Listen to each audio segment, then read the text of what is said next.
Good morning વિદ્યાર્થી મિત્રો. તો ધોરણ 10 વિજ્ઞાનમાં એક મહત્ત્વનું ટૉપિક છે મનુષ્યનું પાચન તંત્ર.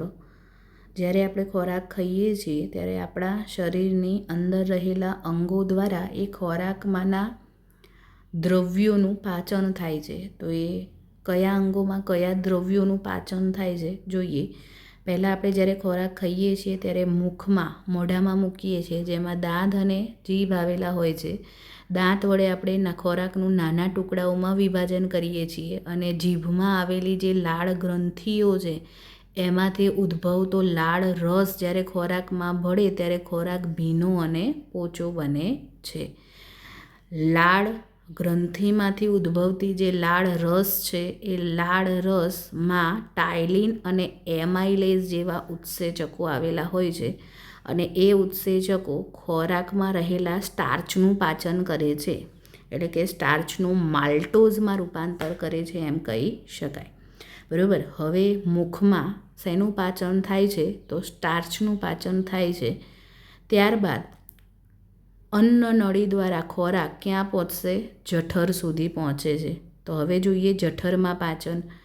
તો જઠરમાં રહેલી જઠરની જે દિવાલ છે એમાં જઠર ગ્રંથિઓ આવેલી છે અને જઠર ગ્રંથિઓમાંથી જે જઠર રસ નીકળે છે એ જઠર રસમાં આવા 3 ઉત્સેચકો આવે છે, જેમાં HCl, પેપ્સિન અને શ્લેષ્મ હોય છે. HCl એટલે મંદ હાઇડ્રોક્લોરિક એસિડ, જે ખોરાકને એસિડિક બનાવે છે. બરાબર. પેપ્સિન શું કાર્ય કરે છે? તો કે ખોરાકમાં જે પ્રોટીન છે એનું પાચન કરે છે. અને શ્લેષ્મ શું કરે છે? તો કે એસિડથી જઠરની દિવાલને નુકસાન ન પહોંચે એટલા માટે દિવાલનું રક્ષણ કરે છે. શ્લેષ્મ એક એવો ચીકણો પદાર્થ છે કે જે દિવાલ પર ચોંટી જાય છે, જેથી એસિડથી જઠરની દિવાલને નુકસાન પહોંચે નહીં. એટલે જઠરની દિવાલને રક્ષણ આપે છે એવું કહી શકાય.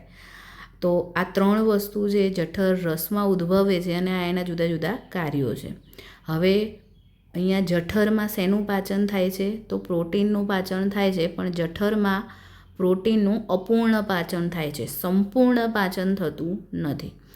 હવે જે જઠરમાંથી ખોરાક પાચન થઈ ગયો છે, હવે જે વધેલો જે ખોરાક છે એ ક્યાં જશે? તો કે મુદ્રિકા સ્નાયુઓ દ્વારા. અને કયા વાલ્વ દ્વારા? તો યાદ રાખજો, જઠર વાલ્વ દ્વારા નાના આંતરડા સુધી પહોંચે છે. નાના આંતરડામાં પાચન જોઈએ. નાના આંતરડામાં કેવી રીતે પાચન થાય છે? તો સૌથી પહેલાં તો નાનું આંતરડું છે લાંબામાં લાંબુ, આપણા શરીરમાંના લાંબામાં લાંબુ આંતરડું છે. તમે આકૃતિમાં અહીંયા જોઈ શકો છો. બરાબર.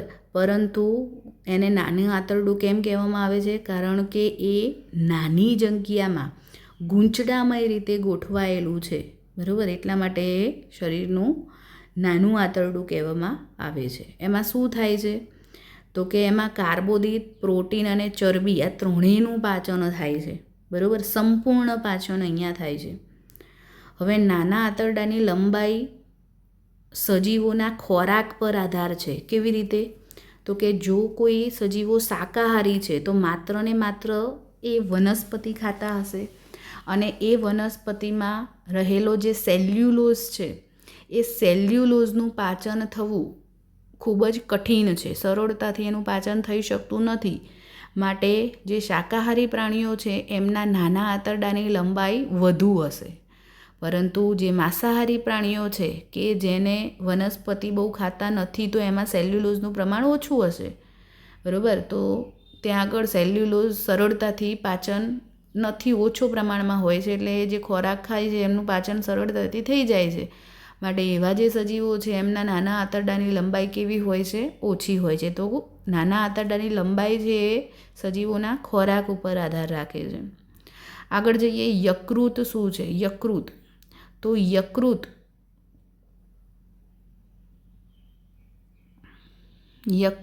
તો કે યકૃત છે એમાંથી પિત્ત રસ ઉત્પન્ન થાય છે અને સંગ્રહ છે એ પિત્તાશયમાં થાય છે. યાદ રાખજો, SQ-MCQમાં પણ પૂછાય એવો પ્રશ્ન છે. જો ઉત્પન્ન શેમાંથી થાય છે પિત્તરસ? તો યકૃતમાંથી. અને પિત્તરસનો સંગ્રહ શેમાં થાય છે? તો પિત્તાશયમાં સંગ્રહ થાય છે. હવે પિત્ત રસ ઉત્પન્ન થાય છે તો એના કંઈક કાર્યો હશે. શું કાર્યો? તો એના 2 કાર્યો છે કે એસિડ ખોરાકમાંથી જે એસિડિક ખોરાક અહીંયા આવ્યો છે એ ખોરાકને પિત્ત આલ્કલી બનાવવાનું કાર્ય એટલે કે બેઝિક બનાવવાનું કાર્ય કરે છે. અને બીજો કાર્ય એવું છે કે એ ચરબીના મોટા ગોલકોને નાના ગોલકોમાં રૂપાંતર કરે છે અને આ પ્રક્રિયાને તૈલોદીકરણની પ્રક્રિયા કહે છે. એક માર્કમાં પ્રશ્ન પૂછાય, યાદ રાખજો કે તૈલોદીકરણ એટલે શું? તો ચરબીના મોટા ગોલકોને નાના ગોલકોમાં રૂપાંતર કરવાની ક્રિયાને તૈલોદીકરણ પ્રક્રિયા કહે છે. અને આ કોણ કરે છે? તો કે પિત્ત રસ કરે છે. બરાબર. આગળ જઈએ. સ્વાદુપિંડમાંથી ઉદ્ભવતો સ્વાદુ રસ, જેમાં પ્રોટીન, કાર્બોદિત અને ચરબીનું રૂપાંતર થાય છે. તો યાદ રાખજો, પ્રોટીનનું ટ્રિપ્સિનમાં, કાર્બોદિતનું એમાઇલેઝમાં અને ચરબીનું લાઇપેઝમાં રૂપાંતર થાય છે. બરાબર. આગળ જઈએ. નાના આંતરડાની દિવાલમાંથી ઉદ્ભવતો આંતરરસ એ શું કરે છે? તો કે પ્રોટીનનું એમિનો એસિડમાં, કાર્બોદિતનું ગ્લુકોઝમાં અને ચરબીનું ફેટી એસિડ અને ગ્લિસરોલમાં રૂપાંતર કરે છે. બરાબર. તો આ નામ યાદ રાખવા પડશે. સ્વાદુરસમાં ટ્રિપ્સિન, એમાઇલેઝ અને લાઇપેઝ, આંતરરસમાં amino acid, glucose, fatty acid અને ગ્લિસરોલ. આ નામ યાદ રાખવા પડશે. આગળ જોઈએ. હવે જે અપાચિત ખોરાક છે એ ક્યાં આવશે? મોટા આંતરડામાં. અને મોટા આંતરડામાં અસંખ્ય સંખ્યાઓમાં વાળ જેવા પ્રવર્ધો જેવી રચના હોય છે જે શું કરે છે? તો કે ખોરાકમાંથી પાણીનું શોષાવું એટલે અભિશોષણ કરવા માટેની સપાટી પૂર્ણ પાડે છે. અને આ જે વાળ જેવા પ્રવર્ધો છે એને કહેવાય છે રસાંકુરો. તો મોટા આંતરડામાં અસંખ્ય સંખ્યાઓમાં રસાંકુરો આવેલા હોય છે કે જે શું કરે છે? તો કે ખોરાકમાંથી અભિશોષણ કરે છે. અને હવે જે અપાચિત ખોરાક છે, કચરો છે, એ મળોત્સર્જનની ક્રિયા દ્વારા મળદ્વાર દ્વારા મુદ્રિકા સ્નાયુઓ દ્વારા શરીરની બહાર ત્યાગ થાય છે. તો આખું આપણું પાચન તંત્ર આપણે જોયું. આ રીતે અલગ અલગ અંગોમાં અલગ અલગ દ્રવ્યોનું પાચન થતું હોય છે. ઓકે.